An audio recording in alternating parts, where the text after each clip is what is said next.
Let's talk about VeChain 2.0, what kind of improvements are coming to this blockchain, and also how it's moving into the decentralized finance space. There's a lot of very interesting improvements. So I've got the VeChain Whitepaper 2.0 open. We're going to look at some of the interesting parts, the improvements that are coming to VeChain, and also some use cases. So VeChain believes that blockchain technology is one of the foundations for the next generation information technology. So there are 3 stages that a blockchain has to go through to become an adopted blockchain technology for businesses. And these 3 stages are the technical consensus, business consensus, and governance consensus. These phases will be the foundation of strategy to enable the VeChain Tor blockchain to be adopted as the world's premier choice of blockchain for industrial use.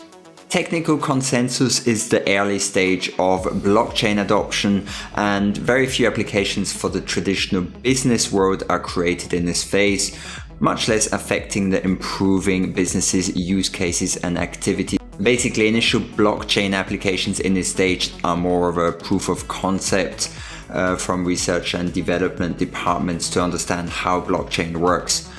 Business consensus would be the second major phase in the blockchain evolvement, where we will see business owners and enterprises become the major force to drive blockchain technology development and adoption.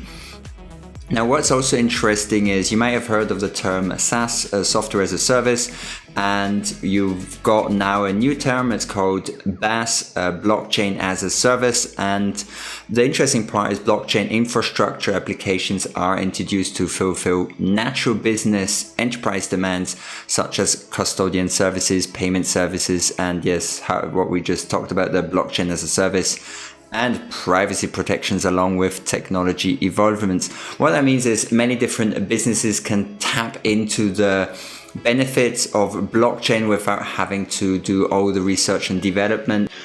Governance consensus, the third part of the adoption phase. And you probably heard of the Financial Action Task Force, and they have proven that with effort, consensus among nations and financial regulators is possible. There's a race for blockchain adoption in this stage, and it's about merging regulatory frameworks, regulatory requirements with advanced features of blockchain technology. And that is the key. VeChain believes that's the key to achieving the requirements of this race, is understanding the governance consensus for the blockchain protocol with balanced levels of centralization and decentralization. The VeChain Tor blockchain, there are some very exciting improvements to that. And the first one we'll talk about is the proof of authority. So the proof of authority consensus is a consensus algorithm, and it demands that nodes are authorized in order to participate in the blockchain. It's a very efficient consensus algorithms in terms of network bandwidth usage. Also lies a high transaction per second, but that is limited to the underlying network. So proof of authority still has some very limiting factors. For example, similar to Ethereum, there is no algorithm that checks and stops a node from manipulating a block and manipulating the system. The Proof of Authority 2.0 upgrade is supposed to be a next generation proof of authority, and that will address this issue and provide the needed security and stability to support the ever-growing on-chain business activities of VeChain Tor. So you've got these 4 points. There's an absolute finality or safety guarantee on the blocks and transactions, meaning that you know that a block is authentic to a very high probability. You've got significant reduction of the platform's risk of being temporarily disrupted, and faster converging probabilistic finality, which is the result in faster transaction confirmation for applications. There are 2 solutions that are introduced to improve the existing proof of authority protocol. The first one is a committee-endorsing mechanism. What that means is the consensus algorithm will demand the block producer to combine sufficient ledger endorsements into the new block to make sure it's valid, and that will prevent that a node is going to tamper with the system. Furthermore, the verifiable random functions VRF will be used to make sure that the community members are truly picked from random nodes. So the consensus algorithm will demand the block producer to combine sufficient ledger endorsements into the new block to make it valid. Furthermore, the verifiable random function VRF will be used to make sure that the committee members are truly picked randomly from all the nodes. The second improvement is a block finality mechanism. The block finality mechanism grants qualified blocks absolute safety guarantee. They are authentic with a very low percentage of them being unauthentic. And once a block acquires its finality, the consensus will assure that it cannot be modified, replaced, or removed from the public ledger at a later date, even when the network encounters some extremely asynchronous, malicious actions. So in theory, a block can be considered final if it is confirmed by the block finality mechanism consensus. A short summary of the proof of authority improvements. Basically, a node has to put a lot of verifiable information into the block, which prevents a node from tampering blocks, creating false blocks, or manipulating the system. And two, the block finality mechanism ensures that as soon as a block is finished, that you cannot tamper it. It cannot be changed or removed from the ledger after it passed the block finality stage. Meta transaction features enhanced transaction model, and the VeChain Tor blockchain implements an enhanced transaction TX model to tackle some of the fundamental problems that hinder the adoption of blockchain technology. I think it's very interesting. It might be a bit complicated. I'll try and break it down as simple as possible. So the multi-transaction MTT, the VeChain blockchain, allows a single transaction to carry out multiple tasks. So you can have one transaction that you create, and it will maybe send a transaction to 100 different people, but you only have to do one transaction. And this multitask mechanism has two interesting characteristics. First of all, the execution of tasks in a single transaction is atomic. That means that either they are all executed successfully or they're all rejected. The tasks in a transaction are processed one by one in the exact order that they are put in. And yeah, this multitask mechanism provides a secure and efficient way to handle transactions such as a fund distribution, a token airdrops, mass product registration, which is very important for companies. Forcibly transaction dependency. The VeChain Tor blockchain provides a safety mechanism that allows users to force a transaction to depend on the success of another transaction. And we've seen this with the multitask mechanism. If one transaction fails, all the transactions fail, which is very important since you can create some dependencies and make sure that either all the transactions go through or none go through. It's a kind of a safety mechanism. Transaction fee delegation. This is an interesting concept, and I believe it's one of the most interesting parts for blockchain adoption, because transaction fee delegation mechanism is a mechanism that allows ordinary people to be able to interact with decentralized applications without having to purchase cryptocurrencies and directly paying the transaction fee cost during their interaction with dApps. Very often, if you use dApps, you will need to either pay gas or another form of cryptocurrency to be able to use that dApp. Since cryptocurrency is not completely regulated around the world, I think it's very important that people are still able to interact with these dApps without having to rely on a certain cryptocurrency to pay for the transaction fees of using that app. Sounds complicated, but basically it will allow people to use dApps without having cryptocurrency. That's in a nutshell. Connex API Standard is a well-developed API that allows third-party developers to fully benefit and use the VeChain Tor blockchain features. The Connex standard also includes a user identification API, which allows dApps to identify an account holder without a single online transaction to be performed.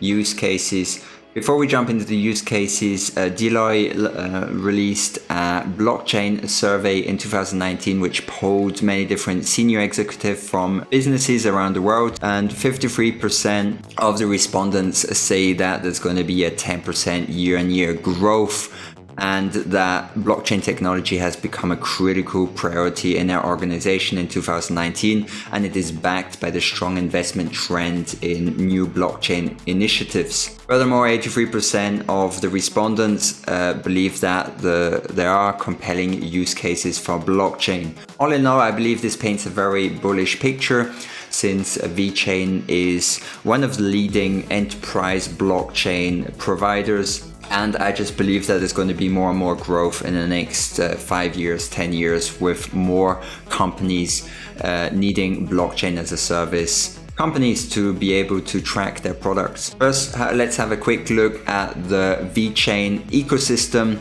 And VeChain has been building all the necessary technical components to facilitate the development of enterprise application through different stages of the value. The first layer is the application and service layer. Here you've got VeChain Toolchain Standard, the VeChain World, VeChain Portal, VeChain Tor mobile wallet. The infrastructure layer with the VeChain Toolchain for developers, many different developer tools and turnkey solutions for enterprises. This is all running on the VeChain Tor blockchain with APIs powering the different tools. Then last but not least, you've got the IoT layer, which makes sure that you can track different data such as a temperature or other information. You've got passive IoT Internet of Things devices such as NFC cards, RFID chips, active IoT devices, environmental data sensors to track the weather data, and secure identity devices. And the role of the VeChain blockchain is to carry the value of more and more applications with business values. Provenance. So the idea is that it starts provenance, knowing where something is coming from, to ownership and authorization and the exchange of value, giving the customer and the businesses that are using these VeChain products certain value, and this value can be exchanged and you can create a big ecosystem around this value. First use case, provenance for food and beverages. The food sector is crippled with supply chain inefficiencies, fraud and many scandals, and most of the issues affecting the food industry stem from the inherent lack of trust and transparency within the supply chain. So there are a lot of problems caused by contaminated food. The World Health Organization reports that almost 1 in 10 people in the world fall ill after eating contaminated food. The solution that VeChain wants to bring is VeChain's provenance solution, where products come from, for food and beverages, allow participants on the supply chain to collaborate in a transparent and trusted data platform. They can do that by scanning a QR code on the desired product. Consumers can acquire detailed information secured by the blockchain, including the source of ingredients, the geographic location, logistics information, inspection information, temperature data, which is important for me for medicine. All this data is timestamped and cryptographically signed by the party who produced the data. This is a very informative graph of the whole supply chain ecosystem. It starts with IoT devices tracking things like temperature, geographic location, continues with farms and producers growing, harvesting raw materials and manufacturing. This is also tracked. The transportation, so logistics, product warehouse inspection information, logistics information, how long are products stored in warehouses. It continues to the stores and sales information, how long are products in the stores, how fresh are the products, and the consumers can get all this information by scanning QR codes.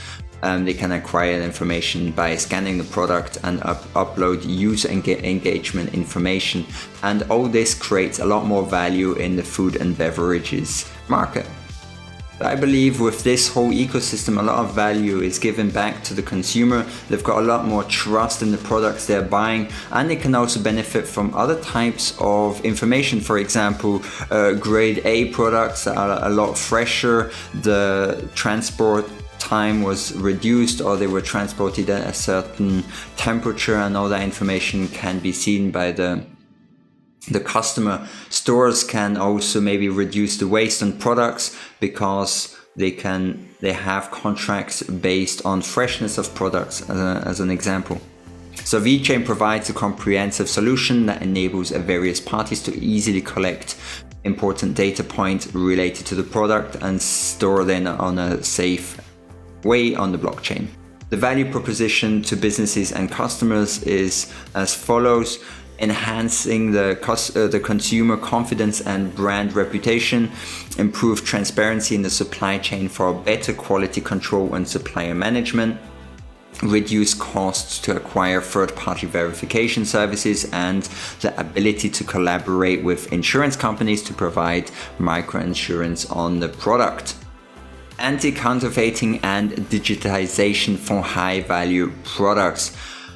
Counterfeiting is a massive problem. Based on the report in 2018, the amount of total counterfeiting globally has reached $1.2 trillion in 2017, and it will probably reach $1.82 trillion by the year 2020. Yeah, the luxury resale market has brought a lot of concern concerning authenticity of pre-owned goods into sharper focus. The solution that VeChain is proposing and bringing to the market allows to digitize products on the blockchain by establishing the linkage between the physical product and unique blockchain identity.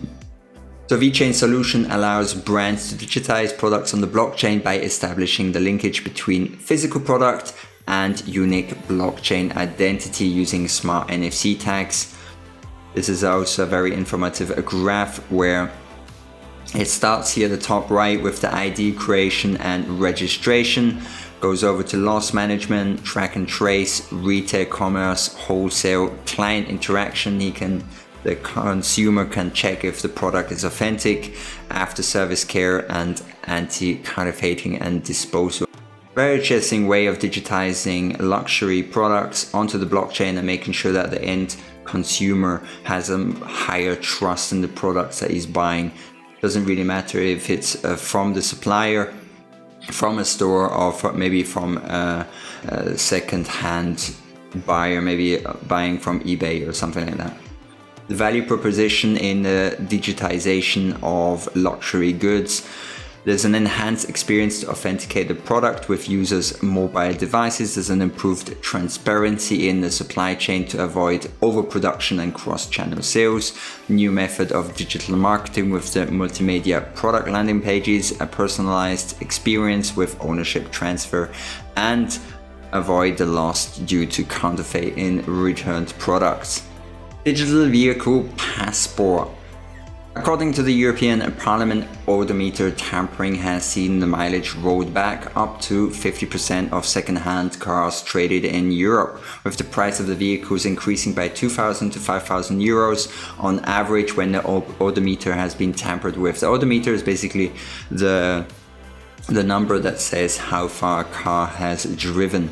The solution that VeChain is proposing is a digital vehicle passport solution, and it begins with addressing the odometer fraud by saving and storing this information onto the VeChain Tor blockchain across the entire life cycle of the automobile.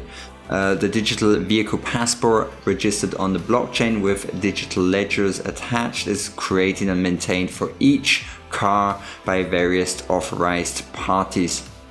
This graph here shows how it works, pretty detailed, and when you're repairing, towing, or doing any changes to the car, this information is stored into your car's passport.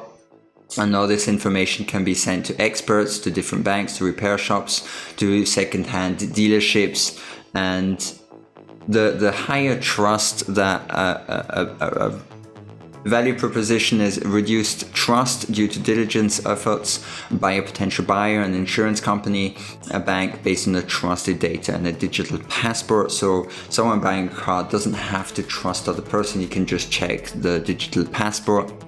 There's an increase in value of second-hand vehicles. There's an ability to collaborate with insurance companies to provide user behavior based on insurance products. Increased awareness of new energy cars by incentivizing users for their behavior to contribute in environment protection. There's also the possibility to explore new business models relating to energy market, car sharing, autonomous driving with value of higher level services, security, financial transactions, data collecting and computing enhanced by blockchain. As a quick summary, I didn't cover all the parts in this article, but I'll link it down below, the VeChain 2.0 white paper. VeChain is committed to working with the ecosystem participants to solve real-world economic problems and create value with the blockchain technology, and VeChain connects resources, supports, and opportunities to the right participants with the goal to create value for the ecosystem. I also believe it's incredibly bullish that VeChain is working so close with many big enterprises, Deloite and DNV. Really excited with all the improvements that VeChain is bringing to the space, and yeah, hope you enjoyed this video. Got any suggestions, leave them in the comments below, and I'll catch you in the next video. Bye bye.